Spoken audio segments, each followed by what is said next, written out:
Okay, this is 24th of April, 2022. I'm here with Charles Nenner from Charles Nenner Research Center. How are you doing, Charles? Okay. This beautiful summer evening in Miami. Is it Miami? It's nice in Miami. Nice Very and well. warm. Yeah. Nice and warm. Well, Nice here and in warm. Europe, it's not nice and cold. But anyways, we just have a fresh start or fresh news from France across the pond here from Switzerland, across the lake, that Macron is the new president or the new president. He's continuing his term as president of France for another 5 years. And if you don't mind, we could start taking a look at the French market for this event. And at the same time, we could talk about your research while looking at the charts before we talk about Brazil, Petrobras, and Vale. So Yes. let me share the screen here with you for France. This one. Okay, here we have the CAC on a weekly basis. Right. A little bit of a, and we see that there is a date there of July the 1st. Yeah, right? so to explain what we see is here, we see the price action on top in blue. Price action in blue. And the cycle, total of the cycles predicting top and bottoms. And indeed, it looks as going down into July. Most people thought that Macron would win. And I don't think that anybody who is in charge of France or any other country in Europe can change much about economic cycles. So I don't think the fact that he won or Le Pen would have won would have made any difference in how the stock market is going to continue. It's very interesting because many investors, they base their investment decision on political news or geopolitical, for this matter, in the times we're living with. But yeah, you wouldn't really change then this fact that the bottom would only come in July in your position then, in your view. Well, the explanation is, first of all, you never know which news is already in the market. So most people thought that Macron would win.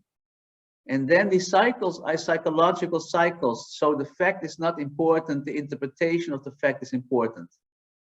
So that makes it predictable because we don't know also what the facts are going to be exactly. But we know how the investing community is going to look at the facts, and that's predictable. So here we see that it doesn't make much of a difference. The cycles are down, like on most markets. And again, this is a more serious downturn in markets than we have seen in a long time. Right. As we have been checking on the intraday and the updates of your research during the week. Yes. Very well. But in any case, we see here a July 1st bottom, then something around December here, an up move around December, and then it seems downhill until for most part of next year, right? Yes, correct. That's what it looks like. It's very strange that people for now are still buying the low because there's an explosion in inflation. And I wrote about that. I expect a 12.5%, which we might get soon. And if that goes through, then we can go even 20%.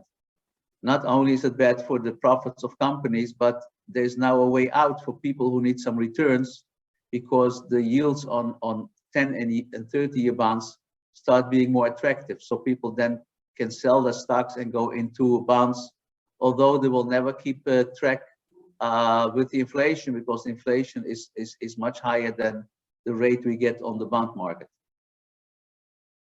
Right. Very well. Yes. Well, the subscribers that receive our research, our mail, they are very well aware of what you just said. And you said something interesting also in today's research, which is the market should all be on a buy position for it to be considered a strong up move. If one is not on if the cycles amongst the markets, mainly US markets, are not aligned, then this wouldn't be a strong buy signal, right? Yeah, we have been, since January, have been in zero stocks. We've been long the VIX because that's a nice way of playing the downside to momentum.